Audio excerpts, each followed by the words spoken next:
Եվրոմեդիա 24-ի հարգելի հետևորդներ, շարունակում ենք քննարկումները, այս անգամ թեման Ադրբեջանն է եւ թեման վերաբերվում է արդյոք պատրաստ է Ադրբեջանը խաղաղության։ Ինչպես գիտեք, անցյալ անգամ մենք քննարկում էինք Արևմտյան Ադրբեջանի թեման, այդ խոսույթները, այդ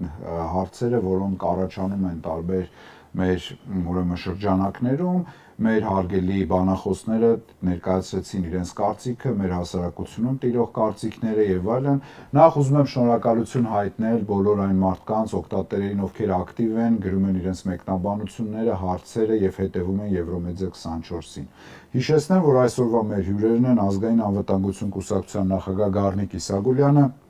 Հանուն սոցիալական արդարություն կուսակցության նախագահ Արման Ղուկասյանը, Հայաքվե միավորման անդամ Մենուա Սողոմոնյանը եւ Դեմոկրատական այլընտրանք կուսակցության նախագահ քաղաքագետ Սուրեն Սուրենյանցը։ Բայց ես պարոնայք, շնորհակալ եմ, որ ժամանակ գտաք եկաք քննարկման։ Պարոն Սուրենյանց, արդյոք պատրաստ է Ադրբեջանը խաղաղության եւ այս վերջի ժամանակահատվածում իշխանությունները ներկայացնում են, որ գնում են խաղաղության, գնում ենք այդ գործընթացով, որ բացառիկ հնարավորություններ են ստեղծված Հայաստանի համար, չգիտեմ 99 տարով մենք ապահովում ենք մեր կայունությունն եւ բարեկեցությունը, անվտանգությունը եւ այլն։ Դուք որպես կուսակցության նախագահ, քաղաքագետ, ինչպիսի դիրքորոշում ունեք, արդյոք Հայաստանում կա այդ գործիքակազմը կամ Հայաստանից դուրս, որ երաշխավորված խաղաղություն ունի։ Երբ որ կա այդպես բան, թե դա ուղղակի խոսում լսում ենք Հայաստանի իշխանության ներկայացուցիչներին, այնպիսի տպավորություն է, որ խաղաղության process-ը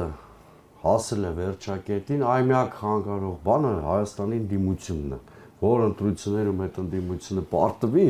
այդ խաղաղությունը երաշխավորված կնի, անկեղծ Հայաստանի իշխանության ներկայացուցիչները նման տես տպավորություն է ստեղծում։ Կեղծ բան է, պատերազմի եւ խաղաղության ասում են երկընտրանք այս ընտրությունները։ Իրականության մեջ բացարձակապես Հայաստանով պայմանավորված բան չի դա, հենց Նիկոլ Փաշինյանի ջանքերով մի հատ հանգրվանի ենք մենք ասել, որ գլխավոր սուբյեկտը, որ արհամարում է խաղաղությունը, կամ չէր պատրաստում այդ փաստաթուղթը ստորագրել, դա հենց Իլհամ Ալիևն է։ Տեսեք, նախ չկա ստորագրված փաստաթուղթ եւ որևէ նշան չկա, որ նախաստորագրված փաստաթուղթ։ Հասկացա, այդ նախաստորագրված հայ-թուրքական արձանագրություններ կային, եթե հիշում եք։ Իհարկե։ Այդ մնաց պատմության սեփականությունը։ Հիմա որևէ երաշխիք չկա, որ նույնիսկ սահմանադրությունը փոխելու պարագայում Ադրբեջանը շտապելու է այդ փաստաթուղթը ստորագրել, որովհետև իրենց գզրոցներում ունեն բազմաթիվ նախապայմաններ, որ երբեմն այսպես բարձրացնում են, հետո մի պայմանը երկրորդ պլան են մղում, բերում են առաջի պլան ինչ-որ նախապայման, սա մեկ։ Երկրորդը խաղաղության ձգտող երկիրը ռազմագերիների հարցը նման գրեհիկ շահարկման թեմա չի դարձնում, իսկ Իլհամ Ալիևը Ֆրանս 24-ին, եթե չեմ սխալվում, տված հարցազրույցում նոր ծրագրային թեզ առաջ մղել։ Այդ ինքը ռազմագերիների մասին չէր խոսում, հենց խոսում էր հայ-ադրբեջանական հարաբերությունների կարգավորման իր պատկերացրած մոդելի մասին, երբ որ ասում էր, որ իրենց դատանը Նյուրնբերգ է, իսկ ռազմագերիները մեր նացիստներից ավելի ծանր հանցագործներ են։ Սա նշանակում է երրորդ հատվածը չէր ասում, բայց ուղիղ խոսքը միայն հայտնի կենթանուն են ասում։ Այո, շարունակությունն է, որ մենք էլ կապիտուլացված, ջախջախված նացիստական Գերմանիայի պես մի բան ենք, որից դերևս լիքը կորզելու բան կա։ Սա պարզ է, որ այն էլ նկատի ունեցեք, Հաքինազին չի տվել այդ հարցազրույցը, Միմալ Պոլիցիկին չի տվել, տվել է Ֆրանս 24-ին։ Եվ օգտագործել է տերմիններ, որպեսզի եվրոպական հասարակությունն ու գործիչները լավ հասկանան ինքը ինչ է ուզում։ Ձեզ թվում է նացիստների հետ, այդ նացիստների հետ համեմատությունը ադրբեջանական լսարանի մոտ եթե անել, նույնիսկ ինչ-որ բան իրեն չեր տալու։ Որտեվ նրանք հայերի մասին ավելի վերջախոս բառեր են լսել, էլի, հա, ինքը դա եվրոպական լսարանի համար է ասում։ Երրորդը որևէ նշան չկա, որ այդ դեօկուպացիա Հայաստանի տարածքների տեղի ունենալ, որևէ նշան չկա, հակառակը։ Կան բազմաթիվ նշաններ, որ Ադրբեջանը բարձրացնելու է առնվազն անկլավների հարցը, հետո այդ անկլավները ստանալուց հետո ասելու է անկլավ Ադրբեջանի տարածք ապահովելու համար մեզ մինի միջանցներ տվեք։ Եվ այս պայմաններում խոսել են մասին, որ այ մի հատ Հայաստանի դիմություն կա, որ եթե Իրանը տրեք խաղաղություն չի լինի, կներեք, բայց խոսում է մեր քաղաքական մտածողության դեգրադացիայի մասին։ Եթե դրան հասարակական ինչ-որ խմբեր էլ կան հավատացող, խոսում է հասարակական մտածողության դեգրադացիայի մասին։ Ինչ է ասում Հայաստանի դիմությունը։ Ես չեմ ուզում տարբեր սեգմենտների տարբեր ասելիքին վերադառնալ, ես փորձեմ ընդհանրացնել։ Հայաստանի դիմությունը ասում է, որ այս մոդելը խաղաղության չի տանում, ոչ թե ընդդիմանում է խաղաղության մոդելին։ Հայաստանի դիմությունը ասում է առանց միջազգային երաշխիքների եւ վերահսկողական մեխանիզմների այդ խաղաղությունը թղթի վրա է մնալու եւ խախտվելու է անդադ։ Իսկ այն ասում է բաներ, որ բխում է շատ բարձ տրամաբանությունից, միջազգային հարաբերությունների պրիմիտիվ կանոնները հաշվի առնելով պնդումներ են։ Հետևաբար Ադրբեջանը խաղաղության չի ձգտում։ Թրիփը ոչ անվտանգության երաշխիք է, ոչ էլ Միացյալ Նահանգները նման բեռի տակ մտել են։ Ի տարբերություն շատերի, Թրամփի վարչակազմը շատ անկեղծ է։ Երբեք ստողատակերով, բանով, իշոր բան, շատ բացահայտորեն մարդիկ ասում են այդ աշխարհաքաղաքական նախագիծը ինչի համար է։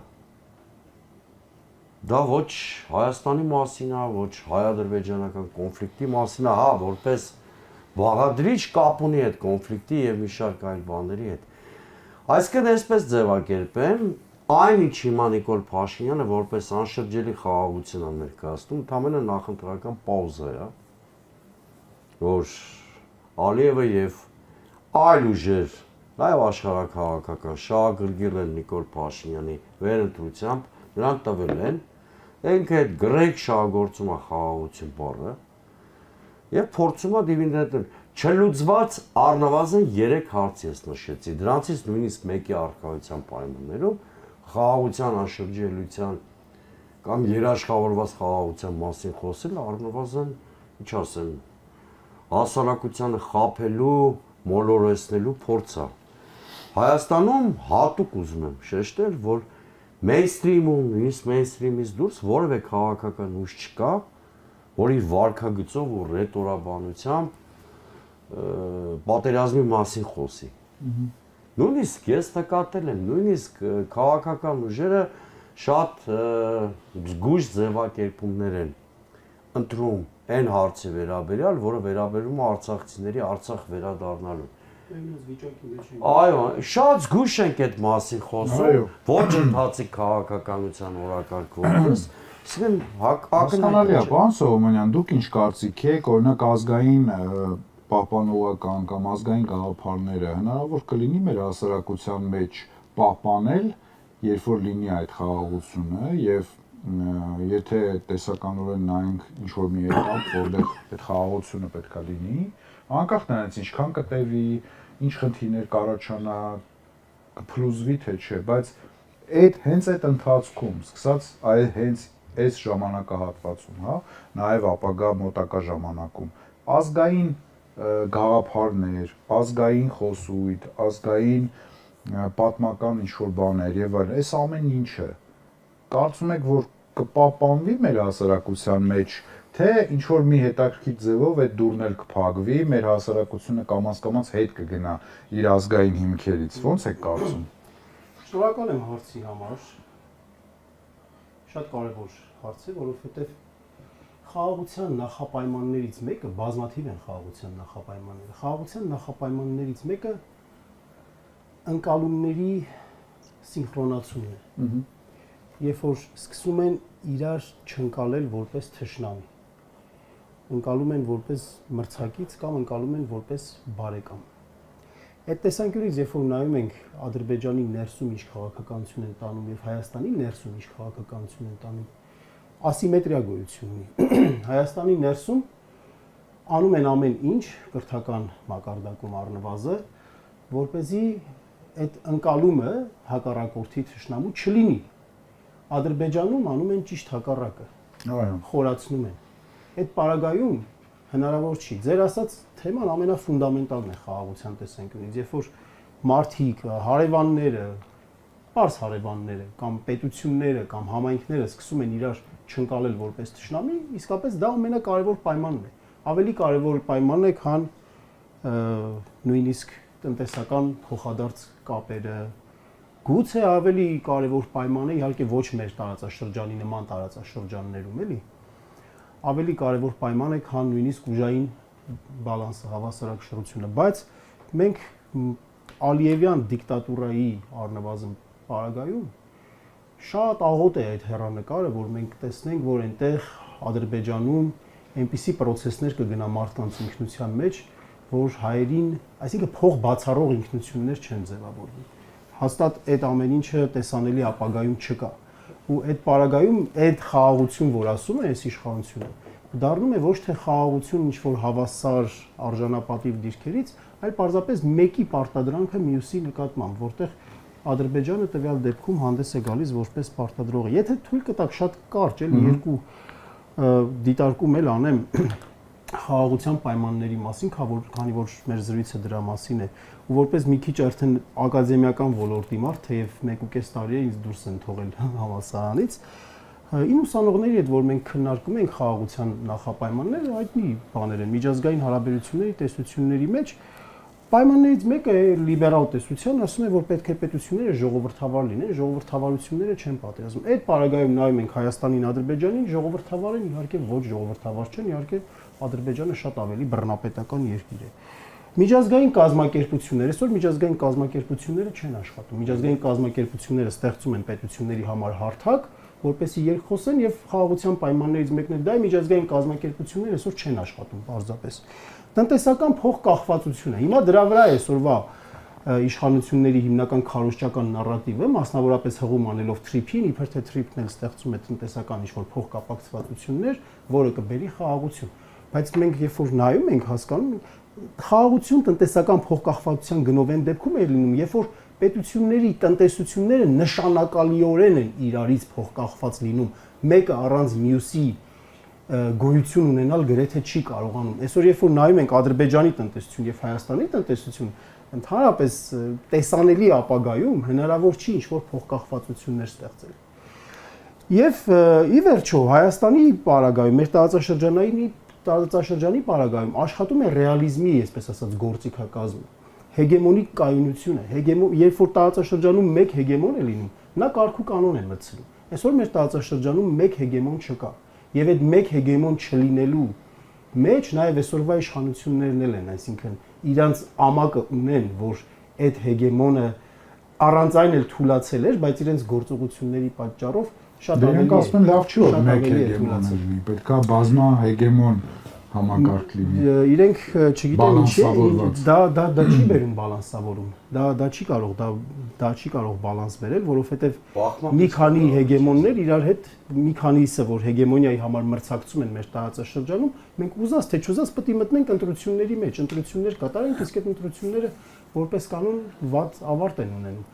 Սա եւ երկրորդ մնացած երկու կարևոր պայմանները զսպումն է, որը պետք է ունենաս դու ռազմական այն կարգի ուժ, որ հակառակորդին այն կարգի հարված խփես, որ իր համար շատ ծանր լինի, որը որ չունենք ու բանակի հետ կապված այն ինչ որ արվում է, դրա հույսն էլ չի ներշնչում։ Մյուսը ուժային հավասարակշռությունն է, որ կարողանաս այնպիսի պետությունների հետ կազմել գործուն դաշինքներ, որոնք կցանկանան կանխել թուրք-ադրբեջանական տանդեմի հզորացումը։ Այդ քաղաքականությունը նույնպես չի երևում, ավելի շատ երևում է այնպիսի քաղաքականություն Հայաստանի կողմից, որ այո, ավելի շատ են տարածաշրջան հրավիրում աշխարհաքաղաքական դերակատարներ, ասում են եկեք բախվեք մեր տարածաշրջանը։ Շնորհակալություն, պարոն Ղուկասյան։ Դուք կարծում եք, որ նախ սկսենք դրանից, ինչ եք կարծում, որ պետությունները կամ պետությունը կարող են դառնալ իրական երաշխավոր խաղաղության համար եւ արդյոք մենք ունենք այդ հնարավորությունը բազմա հեգեմոն, ոնց որ ասեց պարոն Սողոմոնյանը, տարբեր ուժային քաղաքական կենտրոնների հետ այդ բալանսավորման արդյունքում ունենալ երաշխիքներ, հա, անվտանգության, թե ամեն դեպքում մենք մի կոնկրետ պետության, մի գերպետության հետ պետք է ունենանք անվտանգության երաշխիքներ եւ դա է մեր ապագան խաղաղության հասնելու համար։ Եթե ոչ, հնարավոր է մենք ընդհանրապես չունենանք երաշխիքներ եւ երաշխիքը լինի միայն Հայաստանի Հանրապետության վիճակը կամ ասածը կամ արածը։ Հայաստանում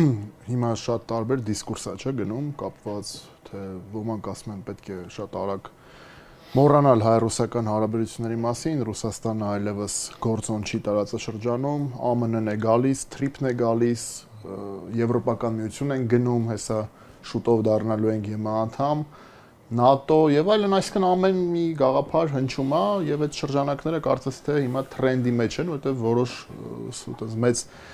քանակի մարդ, այսպես ասենք, հավատում է, որ Հայաստանը կարող է դառնալ ԵՄ անդամ, որ Հայաստանում կլինեն արևմտյան ուժեր, ուղղակի պետքա մենք դիտարկենք իրավիճակը հողի վրա։ Երբ ասում ենք, որ լինելու է թրիփ, հասկանանք, թե ինչի համար է պետք թրիփը, որովհետև ես վստահ եմ, որ ոչ թե Նիկոլ Փաշինյանի հրավերով են գալիս թրիփ այստեղ դնելու եւ այդ ճանապարհը եւ Թրամփի ուղին սարքելու, այլ որովհետև Արևմուտքը ունի, այսինքն մասնավորապես Թրամփի վարչակազմը ունի խնդիր լուծելու իր ազգային պետական շահերից ելնելով կամ, չգիտեմ, անձնական, հիմա կոնկրետ իրանց անհատական մոտիվացիան է դա։ Բնական է, որ եթե մենք դիտարկենք երկար ժամանակ Ռուսաստանը այստեղ դոմինանտ գործոն էր տարածաշրջանում, գոնե հայ-ադրբեջանական հարաբերությունների կամ կոնֆլիկտի, այսպես ասենք, որոշակի առումով զսպող էր այդ կոնֆլիկտը եւ շատ տևական ժամանակ դա այդ ստատուս քվոն կար։ Հետո այդ ստատուս քվոն փոխվեց բնականաբար եւ հիմա մենք գտնում ենք որոշակի տրանսֆորմացիոն փուլում, հա։ Չի կարելի ասել, որ մենք հիմա ունենք ինչ-որ վերջնական հաստատված նոր ստատուս քվո։ Չունենք հին ստատուս քվոն եւ չունենք նորը, ինչ-որ միջանկյալ վիճակի մեջ են գտնվում։ Եվ դա նորից շահկապված է շատ տարբեր գործոնների հետ։ Թե ուկրաինական ուղղությամբ, թե հաշվի առնելով Ռուսաստան-Արևմուտք հարաբերությունները, թե հաշվի առնելով մնացած բոլոր աշխարհակաղակական գործընթացները։ Հիմա այս պարագայում Հայաստանը ինչ պետք է անի։ Շատ արագ որոշի, որ վերջ ռուսական գործոնը այլևս տարածաշրջանում չկա, չի լինելու եւ փակի այդ թեման, հա, եւ շատ արագ որոշի, որ այ մեր երաշխավորը անվտանգության լինելու է ԱՄՆ-ն կամ Եվրոպական միությունը, թե ավելի ճիշտ է, որ այս փուլում իմ կարծիքով մենք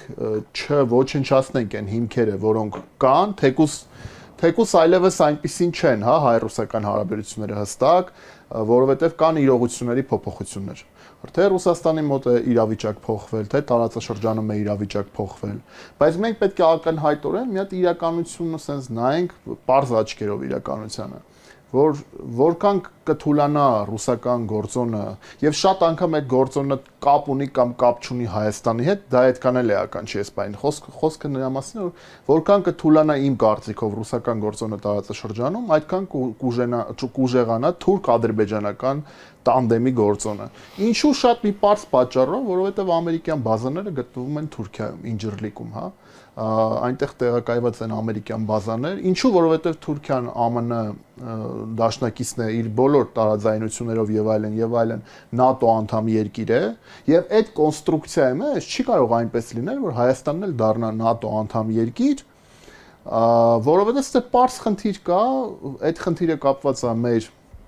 հարաբերությունների տևական տարիների, տասնամյակների թե Թուրքիայի, թե Ադրբեջանի հետ, ու դա 1, 2, 3, 5 տարիների հարց չի։ Այդ կոնֆլիկտը դեռևս շատ երկար ժամանակ է պետք, որ գնա դեպի լուծման։ Այսինքն, որ մենք ասում ենք հայ-ադրբեջանական խաղաղություն, մենք ինչ նկատի ունենք, որովհետև խաղաղության փաստաթուղթը ինչ որ տեսքով որ ստորագրվի իր բոլոր թերություններով եւ այլն, միանգամից լինելու այնպես, որ Ալիևը դառնալու է հայ ժողովրդի բարեկամ, չէ, միանգամից լինելու այնպես, որ Ադրբեջանի ժողովուրդն է, ասենք, մենք լավ ենք օրինակ տրամադրված, իրանք են մեր հանդեպ միանգամից լավ տրամադրվելու, չէ, այսինքն դա շատ երկար տարիների գործընթացներ է։ Բայց այդ կա ժամանակ էլ չկա, գիտեք, որ մենք չունենանք առհասարակ անվտանգության երաշխիքներ բարձիկների տեսքով։ Իսկ Ադրբեջանը պատրաստ է ասես։ Դե արդեն շատ լավ նշվեց այն խոսույթը, որը կա, եթե դա նշանակում է պատրաստ լինել, օրինակ մայիսի 4-ին տեղի ունենալու ԵՄ առաջնորդների գագաթնաժողով այստեղ եվրոպական հանրության եւ այսօր հայտնի դարա որ Ալիևը չի գալու, այսինքն հրաժարվել է գալ։ Այո, բայց մեր պաշտոնյաները գնում են Բաքվում եւ մասնակցում են միջոցառումների։ Սա եւս մեկ ապացույց թե ինչպես են տրամադրված Ադրբեջանում ղեկավարության մակարդակով էս ամփոփեմ եւ գիտեք այդ նույն այսօր տեսա լրատվամիջոցներում որ այսպես կոչված արևմտյան Ադրբեջանի այդ կառույցի ղեկավարը հայտարարել է որ միանշանակ շուտով իրենք վերադառնալու են այսպես կոչված արևմտյան Ադրբեջան, այսինքն Հայաստան։ Սա ինչի մասին է։ Եվ այդ կառույցը ֆինանսավորվում է, պետական ֆինանսավորում ունի Ալիևի կողմից։ Սա ինչի մասին է խոսում։ Այսինքն շատ համաձայն եմ պարոն Սողոմոնյանի հետ, որ մենք ու իրանք ունենք տարբեր շատ ընկալումներ խաղաղության մասին։ Այսինքն իշխանությունները մեր եւ իրենց իշխանությունները։ Այո, խաղաղություն Ալիևի եւ իր թիմի համար դա նա է, որ իրենք անընդհատ պետք է թելադրեն, մենք պետք է կատարենք։ Այդ ժամանակ իրենք պատկերացնում են կլինի խաղաղություն։ Եվ գիտեք, սահմանադրություն փոխել այդ պահանջներից մեկն է։ Հիմա դա խաղաղության մասին է, թե խաղաղության մասին չի։ Կարող Հայաստանի իշխանությունը ասում են խաղաղության մասին է։ Անկլավների տալը խաղաղության մասին է, թե խաղաղության մասին չի։ Եթե մենք ի պատասխան ինչ ենք ստանում։ Ի պատասխան ես այսպես ասեմ, ես տեսնում եմ, որ ի պատասխան մենք ստանում ենք այն, որ ուղղակի իրենք չեն կրակելու։ Դա է ոնց որ ամենամեծ կոմպրոմիսը Ալիևի կողմից։ Եթե մենք իր պայմանները կատարում ենք, ապա իրենք չեն կրակելու։ Ուրիշ ինչ որ կոմպրոմիս Ալիևի կողմից ես դեռևս չեմ տեսնում։ Եթե 300,000 ադրբեջանցու վերադարձ մենք չենք համաձայնվում, ուրեմն դա իրենց համար խաղաղություն չի։ Եթե համաձայնում ենք, իրենց համար խաղաղություն է։ Հիմա մենք պետք է հասկանանք գինը այդ խաղաղության։ Շատ կարևոր է հասկանալ գինը խաղաղության։ Բոլորս ուզում ենք խաղաղություն, դրա մասին անգամ անիմաստ է խոսալ, որ ինչ-որ մեկ ուզում է պատերազմ։ Բայց այդ գինը խաղաղության պետք է լինի այնպես, որ երկրի վրա ծանր չնստի այդ գինը։ Շնորհակալություն։ Պարոն Իսագուլյան, շատ մարդիկ տարիներ շարունակ ներկայացնում են, որ այսօրվա իշխանությունները խնդիր են դնելու ռուսական ռազմաբազայի դուրսբերման, ռուսական ազդեցության գոտուց դեպի արևմտյան ազդեցության գոտի մտնելու եւ այլ նմանատիպ բաներ։ Ու բավականաչափ նաեւ տեսնում ենք, որ Հայաստան ԱՄՆ, Հայաստան Եվրոպա, հարաբերությունները իրոք փոխվում են եւ կա մտավախություններ նման եւ Ռուսաստանի կողմից եւ այն ուժերի կողմից, ովքեր որ գնահատում են այդ իրավիճակը, փորձագիտական շրջանակների, քաղաքական գործիչների եւ այլն։ Հենց այսօր Լեհաստանում Նիկոլ Փաշինյանը հայտարարություն է արել, որ ռուսական 102-րդ բազան որևէ դեպքում չի դուրս գալու Հայաստանից, մնալու է, քանի որ որևէ խնդիր Հայաստանը չի տեսնում 102-րդ ռազմաբազայի գոյության եւ գործունեության առումով, եւ բազան մնալու է։ Եվ այդ հայտարարությունը արվել է Վարշավայում։ Ոնց եք մեկնաբանում այս կոնտեքստը կապված է արդյոք խաղաղության գործընթացի հետ եւ չեք բացառում, որ նույն Հայաստանի իշխանությունները մինչեւ ընտրություններ են գա ժամանակահատվածում չեն գնալու կտրուկ վեկտոր փոխելու կամ նմանատիպ քայլերի, որը նաև չի բացառում ընտրությունից հետո գնան շուրբաների։ Թե դուք կարծում եք, որ ամեն դեպքում այդ բալանսավորված կոչվածը միևնույնն է պահելու են Ռուսաստանի հետ հարաբերությունները այնքան, ինչքան որ դա կարող է հնարավոր լինել։ Ոնց եք կարծում, թափես էս ինչ է նշանակում։ Շատ սովորական, ես ոչ մի տարօրինակ բան տեղ չեմ տենում։ Արցախը Հայաստանը ու վերջ, հիմա որտեղ է Արցախը։ Ռուսական բազաները մեզ համար վտանգ չեն, նշանակում է, որ ռուսական բազաները պետք է դուրս գան Հայաստանից։ Ես կարծում եմ մենք ուղղակի երբեմն քննարկումները մեր մտնում են միջազգային, հա, տարածաշրջանային նույնիսկ վերլուծությունների ինչ որ սֆերա եւ մենք ուզում ենք արդարացնել այն ինչ տեղի ունենում։ Մենք խաղաղություն ունեցել ենք ընդամենը 94 թվականից մինչև 18 թիվ։ Դա եղել է խաղաղություն։ Կարող ենք ասել 88 թվականից մինչև 2018 թիվը, որտեղ այդ ընթացքում Հայաստանում պատերազմ չի եղել։ Արցախն էլ իր ինքնորոշման իրավունքից օգտվելով լրիվ իրավական ճանապարհով որոշել է ինքնորոշվել։ Ադրբեջանը լայնածավալ պատերազմ է սկսել Արցախի դեմ եւ կամավորական ջոկատները սկսել են պայքար իրենց անկախության համար։ Հայաստանից կամավորական ջոկատներ են գնացել Արցախ։ Որպես այդպեսին Հայաստանը չի էլ մասնակցել այդ պատերազմին։ Իրա կանոնավոր զորքով։ Մեր տարածք պատերազմ մտել է 18 թվականից հետո 2000, երբ որ Նիկոլ Փաշինյանը հայտարարեց Արցախը Հայաստան է ու վերջ։ Եվ մարդը տարավ 5000 անմեղ երեխա արդեն կանոնավոր զորքից զոհաբերեց, ես վստահ եմ դրանից առաջ նախորդ ունենալով ծրագիր Արցախը հանձնելու, եւ այդ պատերազմը Արցախից բերեց Հայաստան 23 թվականից հետո։ Ինքն է պատերազմը ներքաշել Հայաստան։ Իսկ Հայաստանը մինչև 18 թվականը եղել է խաղաղ։ Ասել, որ Ադրբեջանը ուզում է խաղաղության, հնարավոր է այդ խաղաղությունը, ոչ, երբեք եւ ոչ։ Մեր տարածքները Հայաստանի գրավված են թշնամու կողմից։ Հիմա մենք այդ տարածքները չենք ազատագրելու։ Եկեք շատ սովորական։ Ոնց։ Շատ սովորական ուժեղացի։ Ինչ խաղաղության մասին կարելի է խոսել։ Քաղաքական ուժերը մարդիկ ընդդիմությունը վախենում է ասել, որ 25 թվականի օգոստոսի 8-ի Վաշինգտոնում ստորագրված փաստաթուղթը դա Սյունիքը Ադրբեջանին հանձնելու փաստաթուղթ է։ Սա մենակ տխմարը կարա չհասկանա։ Հայերեն է գնաց, Նիկոլը շատ ճիշտ է ասում։ 1.5 էջ է, վերցրեք, կարդացեք։ Սևով սպիտակի վրա գրված է դա։ Ուղղակի դե մի նախադասություն կա, որ ասում է, քանի դեռ մարդիկ կամովին տարածքներ են զիջում քեզ, ուժ գործադրել պետք չի։ Վերցրեք, կարդացեք, ասել լավ կլինի մի օր, այս հաղորդման փոխարեն բերեք այդ փաստաթուղթը, կարդանք ու ժողովրդին բացատրենք։ Այդ բերեք այդ փաստաթուղթը։ Բերեմ, ստիված բերեմ։ Բայց թե կոմպյուտերով կարելի է 5 րոպեով հանել, այդ ամեն ինչը ցույց տալ։ Հիմա տղաները խոսացին, Ալեքբերլի, Ազիզ Ալեքբերլի, Արևմտյան Ադրբեջանի, այսպես կոչված ՀԿ-ի նախագահ։ Ընդհանրապես այսօր հայտարարել է մարդը։ Ընդ որում Սյունիքի հետ կապված առանձին,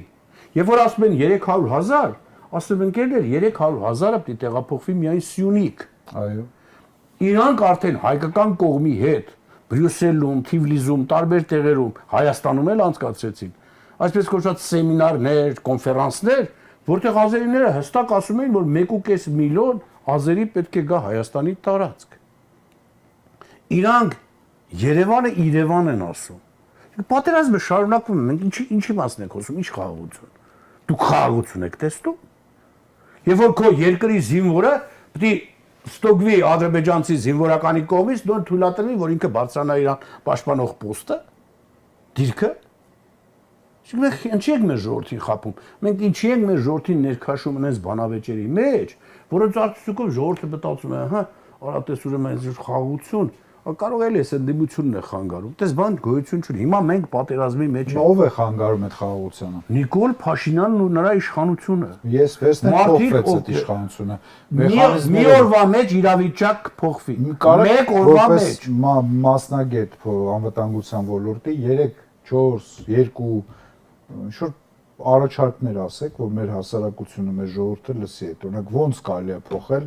այդ ֆորմուլան եւ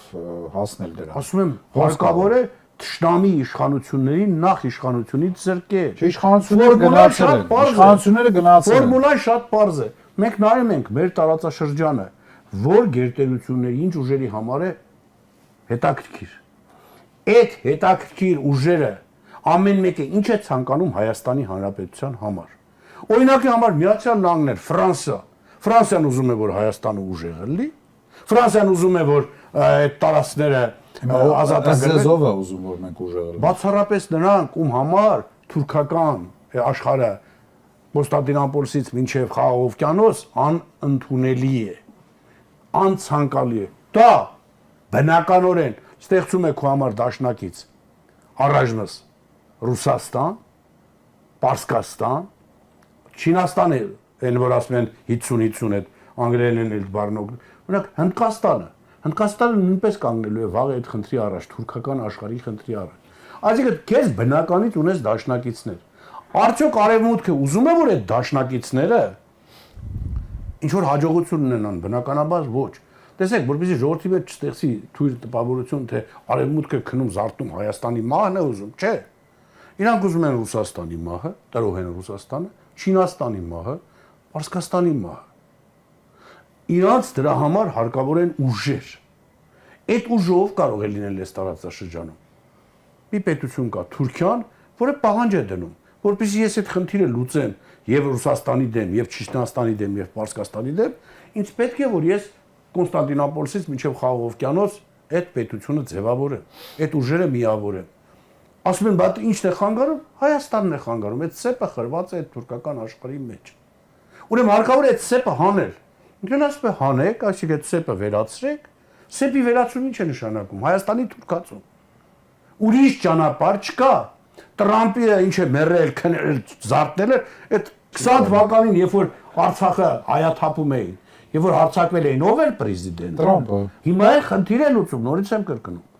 Եվ այդ խնդրի համար որպես հիմնական գործոն դա թուրքիական աշխարհն է։ Մեր դեմ չի ուղղված այս ամեն ինչը, բայց մենք գործոն ենք, որ այդ խնդրի մեջ կամ դրական կամ բացասական դերակատարություն։ Թուրքիան էլ բոլոր պատմական ժամանակաշրջաններում ծանր կարողացել է այս խնդիրը մեկ Ռուսաստանի հետ, մեկ Արևմուտքի հետ, մեկ Գերմանիայի հետ, մեկ չգիտեմ ում հետ, հա։ Ունեց հարմարացել, որ իր շահի տեսանկյունից ինքը հայտնվի շահի կարգավիճակում։ Տենց էլ եղել է։ Հիմա, այսինքն մենք ունենք բնական դաշնակից Իրանի Իսլամական Հանրապետություն, Ռուսաստանի Դաշնություն։ Իրանք ուզում են որ թուրքական աշխարհը Կոնստանտինոպոլսից մինչև Խաղաղ օվկիանոս լինի։ Իսկ Վրաստանը Վրաստանը, եկեք Վրաստանին մի կողմ թողնենք, հա։ շատ կարևոր է, չէ՞ իր դերը։ Նույնիսկ եմ կրկնում, Վրաստանը միշտ անկայունության մեջ է լինում, ցավոք սրտի։ Պատմականորեն տենց է ձևավորված։ Հիմա այստեղ ես ավելի չտարածվեմ, որովհետև ուղղակի չեմ ուզում, բայց Վրաստանը բնականաբար Հայաստանը ինչքան թուլանա եւ եթե կարենա լորին, հա, մինչև չգիտեմ որտեղ Իրանն էլի, ինքը մեծ սիրով այդ ամեն ինչը կընդունի, առանց որևէ երկմտելու։ Դրա համար էլ իրանց քաղաքականության պատճառով այսօր Բաթումը կորցնում են։ Արդեն բայց իրանց խնդիրն է, մեր խնդիրը չի։ Այսինքն մենք ունենք բնական դաշնակիցներ այս աշխարհակաղակական գործընթացների մեջ։ Հիմա եթե մենք կարողանանք այդ առումով ճիշտ կողմնորոշվել, ապա եւ հնարավորությունը կլինի այդ տարածքներն ազատագրելու եւ դեռ շատ ավելին անելու, Արցախը նախնական կարգավիճակի բայց բնական դաշնակիցները մտել ենք մի հատ բան։ երկուսն էլ փաստացի պատերազմի մեջ են այսօր։ Ով։ Եվ Ռուսաստանը եւ Իրանը։ Իրանը համարյա 5 պակաս է պատերազմից ու պատերազմական վիճակի մեջ է, Ռուսաստանը գործող պատերազմի։ Այո։ Հիմա դուք այս պահի դրությամբ կարծում եք, որ այդ երկու բնական դաշնակիցները կարող են իրականում ապահովել այն ինչ որ դուք եք ասում։ Միանշանակ այո։ Անկախ են միանշանակ ինչի մեջ իրանք հայտնված են։ Միանշանակ այո։ Ուրիշ ձեր չունես։ Ուրեմն դու գնա ասիմիլացվի թուրքերի հետ, ասա ես թուրք եմ, որպեսզի քո կյանքը պաշտպանես։ Այսինքն մենք այդ հարցադրումը որ անում ենք, այո, պատերը, որտեղ նրանք իրանց շահն են պաշտպանում։ Մենք որ Արցախը հանձնեցինք թուրքերին, հիմա էլ մեր տարածքից մեծ մասը տվեցինք, Սյունիքը տալիս ենք թուրքերին։ Ինչ է մենք պատերազմի մեջ, չէ՞, մենք էլ ենք պատերազմի մեջ։ Որտեղ աշխարհը կռվում է կոնկրետ պետությունների դեմ, որոնց համար մենք շատ կարևոր օղակ ենք։ Մի դեպքում որպես զո, մյուս դեպքում որպես գործոն, որ իրանց կոժանդակի կօգնի։ Մենք այս պատերազմով վախեցնելը մենք հիմա ենք պատերազմի մեջ։ Քանի Նիկոլը կա եւ նրա իշխանությունը կա, մենք անդադ լինելու ենք պատերազմի մեջ։ Տեսեք, Լեհաստանում հայտարարում է ռուսական բազաների մասին։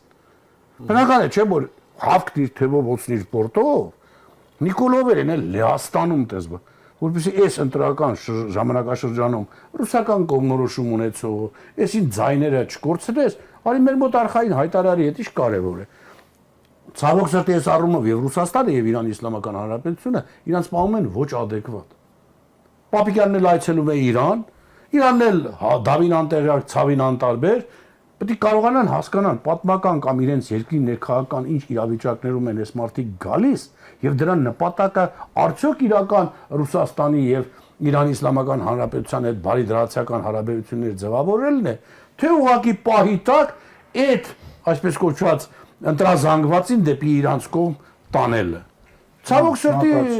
ես կարծում եմ նաև իրանք այդ առումով բավականին ոչ adekvat են։ Եվ ռուսական դեսպանատունը, Եվ պարսկական դեսպանատունը Հայաստանում աշխատում են ոչ թե իրենց երկրի շահերի տեսանկյունից, ցավոք սրտի, այլ պահիտակ ուղղակի լավ զեկուցագրեր ուղարկելու խնդիր են լուծում։ Լավ։ Պարոն Սուրենյանց, նայեք, մի կողմից մենք ունենք մի իրավիճակ, որ խաղաղության հասնելու համար ժամանակ է պետք։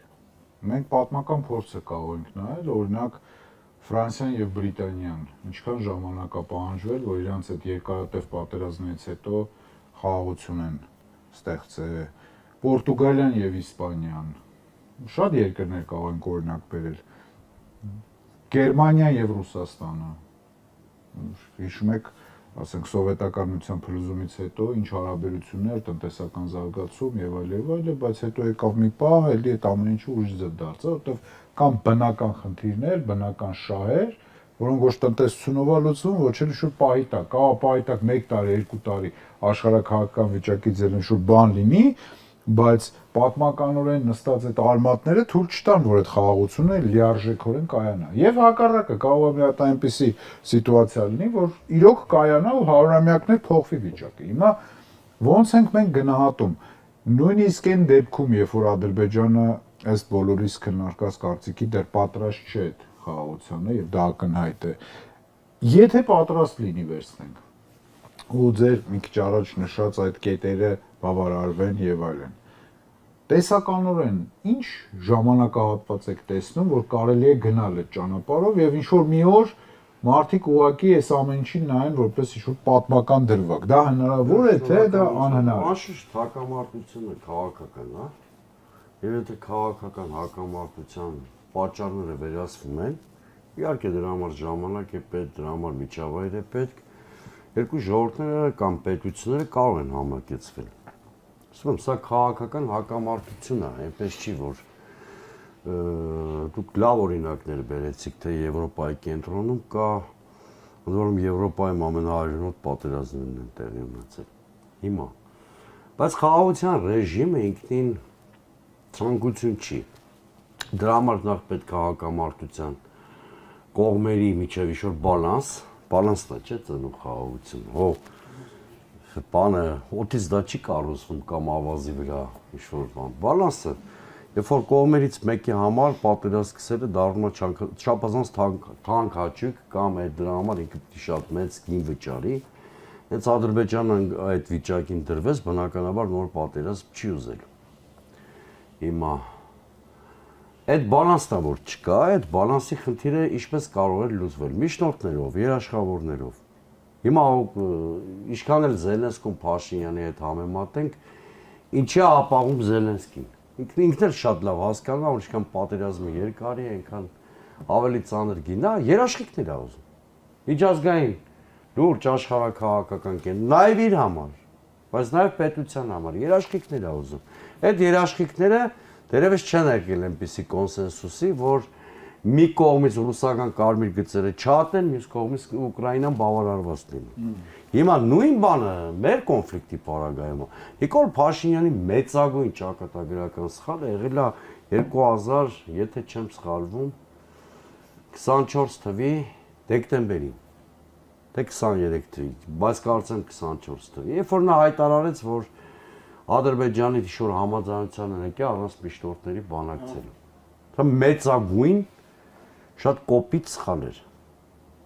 որովհետև ուժային այս դիսբալանսի պայմաններում, որը շատ երկար ժամանակ չի վերանալու, այդ դիսբալանսը։ Ես տնտեսագետ չեմ, բայց ենթադրում եմ, որ այդ դիսբալանսը նաև դեմոգրաֆիկ բաղադրիչ ունի, նաև մենակ տնտեսականը չի, տնտեսական, ռազմական, քաղաքական, դա շատ երկար ժամանակ չի վերանալու։ Եթե նման խզում կա դիսբալանս, խաղաղությունը ինչքան էլ փաստաթուղթ ստորագրես, ցավոք սր, փաստաթուղթի շուտ կաշկանդող բան է, այնուամենայնիվ ավելի լավ է, քան դրա բացակայությունը։ Բայց միևնույն է, այնք այդ խնդիրը չի լուծում, քանի դեռ չկան ազդեցիկ միջնորդներ, որոնք մի կողմից անվտանգության երաշխիքներ են տալիս թույլ պետությանը, մյուս կողմից զսպում են ուժերի այդ ախորժակը, հա։ Հիմա այդ ես համարում եմ ամենակարևոր խնդիրը։ Իհարկե Ադրբեջանի հետ մենք պետք է համակերպվենք եւ խաղաղության ռեժիմին։ Իհարկե արկածախնդրություն կլինի պարտության հետևանքները անտեսել։ Իմ դորը իմ ասածը չի ակասում։ Պարոն Իսագուլյանի ասացին, որ բայց մեզ մի քանի տասնամյակա պետք է թզորությունը վերականգնելու համար։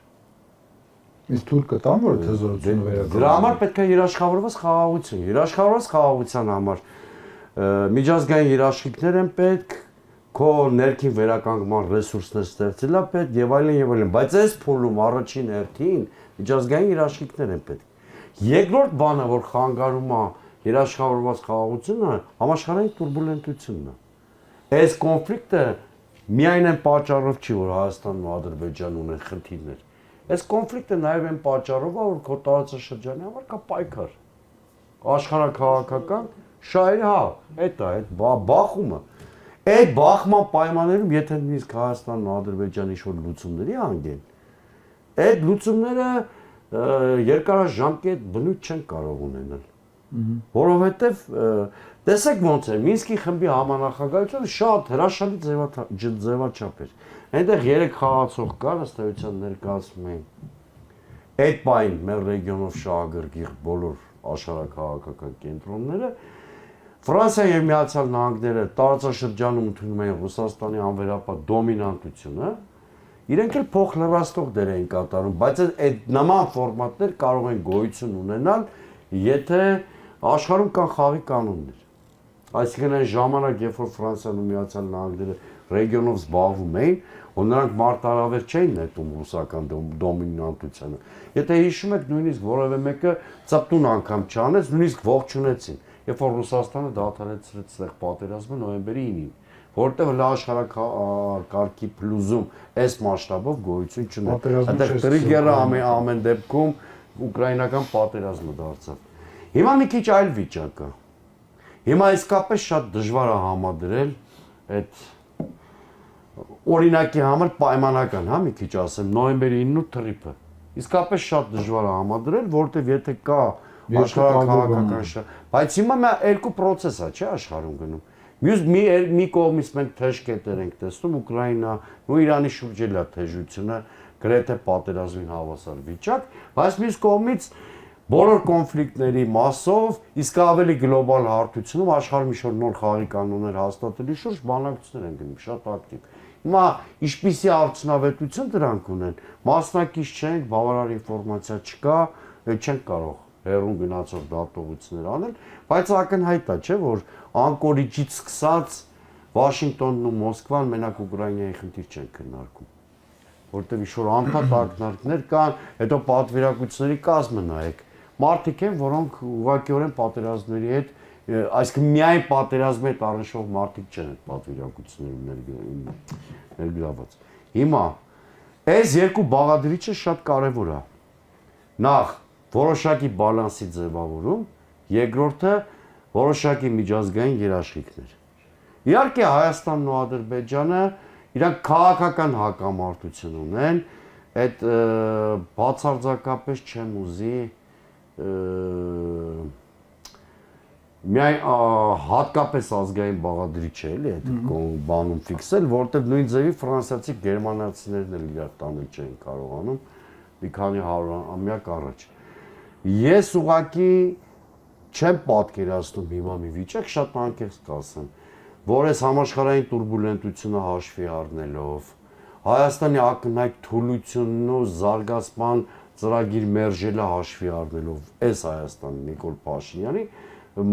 գայթակղություն կառաջանա Ալիևի մոտ իր պահանջներից հրաժարվել։ Իհարկե Ալիևը այդ հաղթական էյֆորիայի մեջ մի քանի կոպիտ սխալներ է արել, որից թվում է համաշխարհային գլոբալ համաձայնություններից հետո իրեն չի ներվելու ամեն դեպքում։ Երբ որ օրինակ Ռուսաստանի ձեռքերը ազատվեն, գուցե ինչ-որ բաներ Ռուսաստանը չների այս ընթացքում Ալիևի արած կամ բայց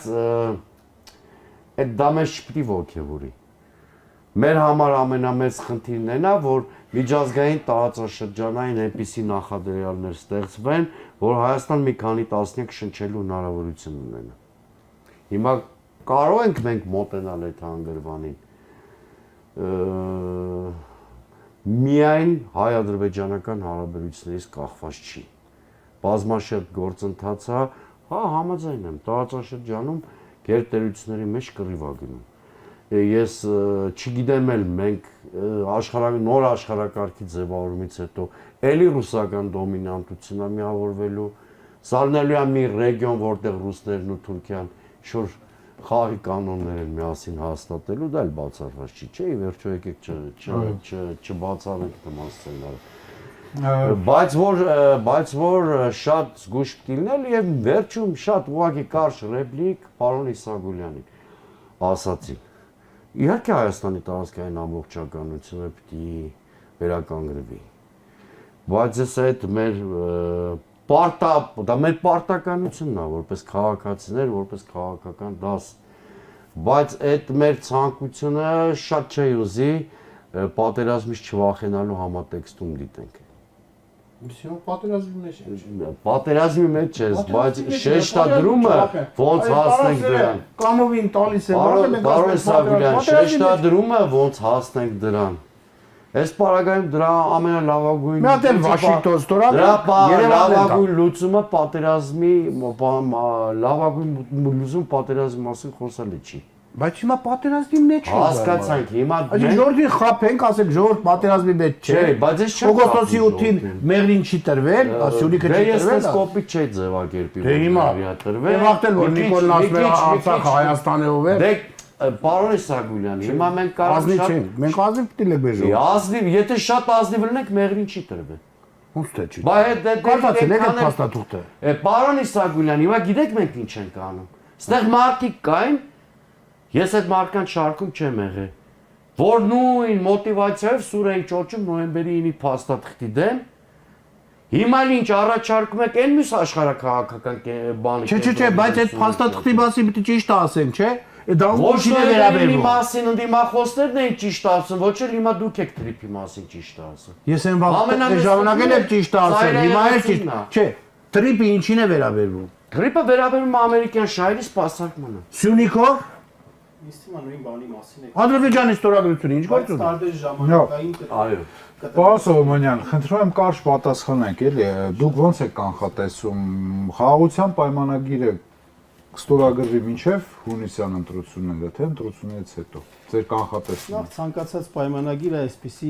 այսպիսի տարածաշրջաններում այս թղթի նման բան է, որ պատռում են եւ գցում են աղբարկները եւ սկսում են ռազմական գործողություններ, եթե բալանսները փոխվում են։ Դրա մասին էլ չխորանանք, այստեղ իմ գործընկերները բոլորն էլ խոսեցին այդ մասին։ Ոչ, իմ կանխատեսմամբ նախ դա չի լինի, որովհետեւ դա լինելուց հետո Փաշինյանին ընտրելու ռեզոնով, այսպես ասած, որովհետեւ վերանում է։ Դա կպահեն պարզապես կարմիր շոր ասեմ, թե ինչ ասեմ, ինչ որ մի բան կպահեն ցույց տալու համար, հա, կոնֆետը ցույց տալու համար կպահեն, որ այ արի դու ընտրի, որպեսզի այդ խաղաղությունը լինի, որովհետև այսօրվա Հայաստանի Հանրապետության արտաքին քաղաքականության տրամաբանությունը լրիվ նախընտրականի մեջ է տեղավորվում։ Եվ այդ նախընտրականի մեջ տեղավորվում է իր բոլոր իմաստներով, անգամ խորհրդանշանների իմաստներով են, ինչը որ ժողովրդի պարզապես էմոցիոնալ զգայարաններով են ուզում հրամցնել։ Ես բնականաբար չեմ այդ փաստաթուղթ ստորագրել իհարկե փաստաթուղթը նորից եմ ասում թղթի կտոր է ընդհանուր առմամբ, բայց անգամ այդ պարագայում Ալիևը գործ ունի իր հանդիման այնքան ապաշնոր ղեկավարի հետ, որ նա չի ցանկանա այս պահի իր հաղթական իրավիճակը անգամ ֆիքսել։ Պետք է այդ փաստաթուղթը շարունակաբար պահել օդում, բերել ընտրել տալ Փաշինյանին, որպեսզի հաջորդիվ հերթով բոլոր զիջումները այն ինչ որ ինքը իր մենյուի մեջ ունի, իր պայուսակի մեջ ունի, տա։ Իսկ ընդհանուր առմամբ, քանի որ խոստացել ենք շատ կարճ, խաղաղությունը ասածը մի ֆորմուլայով հնարավոր չի ասել, ինչպես կարելի է ապահովել խաղաղություն։ Նույնն է, ոնց որ քրոնիկ գլխացավ ունենաս եւ ասես, այ ինչ դեղ խմելով կարող եմ քրոնիկ գլխացավս բուժել։ Այո, դեղը կարևոր է, բայց դեղի հետ միասին նաեւ կարևոր է ճիշտ սնունդը, նորմալ քնելը, ֆիզիկական ակտիվությունը եւ այլն։ Եվ այս տեսանկյունից ես կարծում եմ, ոչ այնքան արտաքին քաղաքական առաջնահերթ արտաքին քաղաքական դաշտում մանևրները, այդ ամեն ինչը շատ կարևոր է, բայց առաջին հերթին, երբ որ դու ճունես ներքին համերաշխություն, ժողովուրդը իրար ատում է, բզկտում է, ինչ ուժեղ դիվանագիտություն էլ անես, արտաքին քաղաքականության մեջ ինչ էլ անես, երբ որ դու քո ներսում թուլացած ես, հոտում ես, դու չես ունենա ոչ խաղաղություն, ոչ անվտանգություն։ Շնորհակալություն։ Պարոն Ղուկասյան, նույն հարցը ձեզ եմ ուղղում։ Հնարավոր համարում եք մինչև հունիսի 7-ը խաղաղության պայմանագրի ստորագրում եւ արդյոք դա կլինի ընդհանրապես մոտ ապագայում, թե դուք կանխատեսում եք, որ դա կմնա ընտրություններից հետո ու էլի կրկին հարցականը դրած ուտը շատ մարդիկ տարբեր շրջանակներ այսօր պնդում են, որ հենց նախընտրական քարոզչության տրամաբանության մեջ դա կստորագրվի, որպեսզի ապահովի նաև Նիկոլ Փաշինյանի երրորդ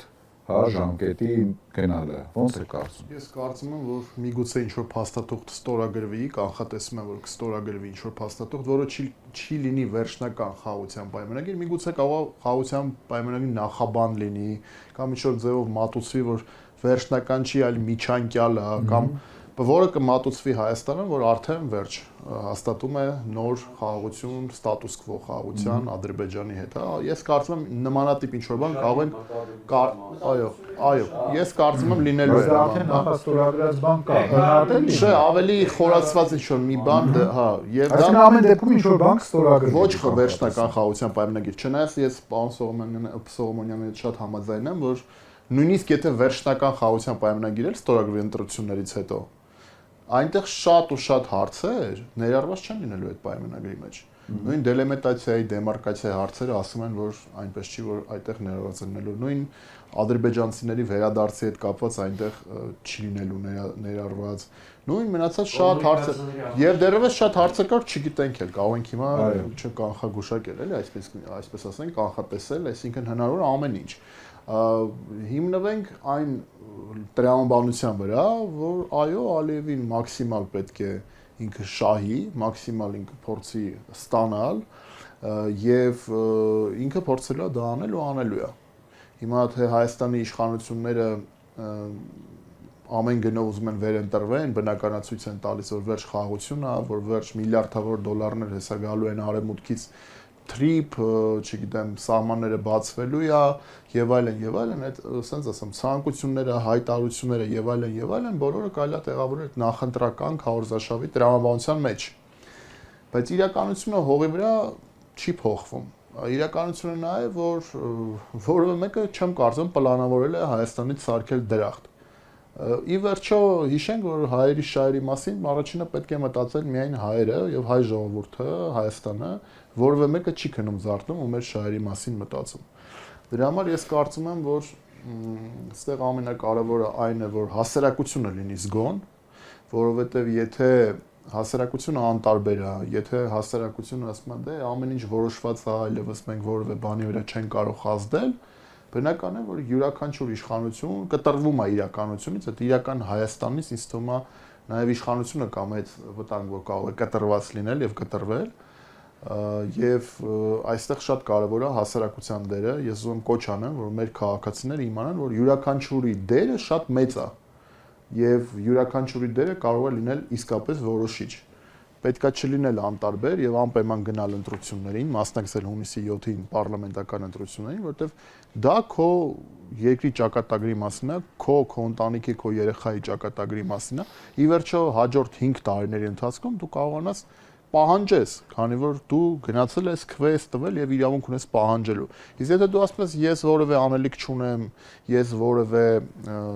իմ ձայնը որևէ բանի վրա չի ազդում, իմ մասնակցությունը որևէ բանի վրա չի ազդում, իսկ հետո պահանջես, այդտեղ արդեն մի քիչ անարդար է, էլի։ Շնորհակալություն։ Պարոն Սևլյան, կարճ մենակ խնդրեմ, մի sense հարց, այս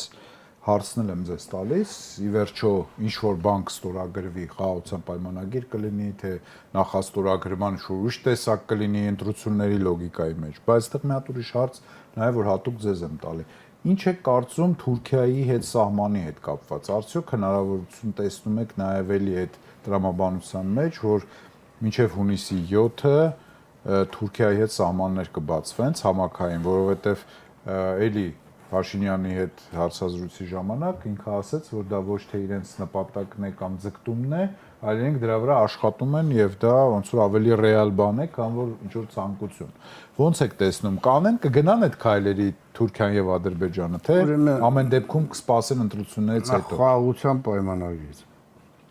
Ազերիները, որ հիմա ազատ գալիս են Հայաստան ման են գալի հրապարակով, որևէ մեկ իրանց նկատմամբ բռնություն կիրառում է։ Ոչ։ Իրանի Իսլամական Հանրապետությունից այս 20-30 պատերազմի տարիներին այդքան ազերիներ, որ Հայաստանում հիմա տեղավորվել են, բնավորվել են, նրանց նկատմամբ որևէ բռնություն տեսնում եք։ Այսինքն այդ պատերազմի բանը այդ գիտեք ոնց է։ Կա իշխանություն Ադրբեջանում, որը ունի հստակ ծրագիր, պլան։ Իր պատմությունը, իր երկիրը կառուցելու։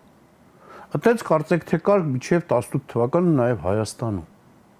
Հիմա իշխանության են եկել մարդիկ, ովքեր սպասարկում են այդ ուրիշ պետությունների շահերից բխող ծրագրերը։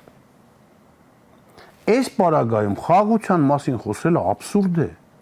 Նույնիսկ եթե ինչ-որ փաստաթուղթ ստորագրեն, մենուան շատ ճիշտ արեց, որ չեղեց, որտեղ դա կոպեկի արժեք չունի։ Ո՞նց եմ կրկնում։ Չէ, բայց ամեն դեպքում կստորագրեն, թե չէ։ Ոչ, չի ստորագրելու։ Նույնիսկ այդ պայմաններում չեն ստորագրելու։ Եվ ամեն ինչ անելու էր, որ հայ ժողովուրդ այսպես վախենալով, որ պատերազմ, վախեցած գնան Նիկոլ ընտրի, որտեղ Նիկոլը հրապարակ է նետել պատերազմի ջադագով իշխանություններ եւ խաղաղությունն էլ այդ իրանք են։ Բայց եւ որ մենք մեր ժողովրդին բացատրենք, որ ժողովուրդ հիմա ես դու պատերազմի մեջ, քանի Նիկոլն է։ Վաղի երբ Նիկոլը չլինի, դու այդ պատերազմի մեջ չես լինի, որտեղ պատերազմ ասած այն է, որ մտել են քո տունը գրավել են։ Ու դու համարում ես, որ դու խաղաղության մեջ ես։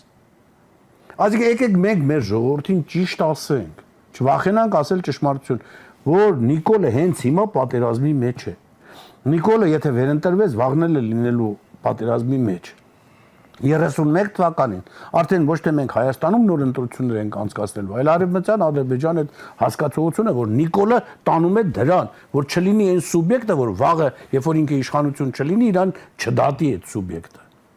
Մենք եկեք դա բացատրենք մեր ժողովրդին, ասենք իրականում ինչ է տեղի ունենում։ Ես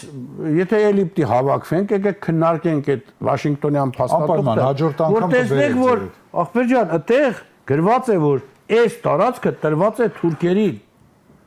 Եղավ, շնորհակալություն։ Եվ դե կա նաև Ալիևի ստորագրություն։ Հաջորդ անգամ անպայման այդ փաստաթղթով գրավիրենք պարոն Իսագուլյանին, ավարտենք այսօրվա մեր քննարկումը։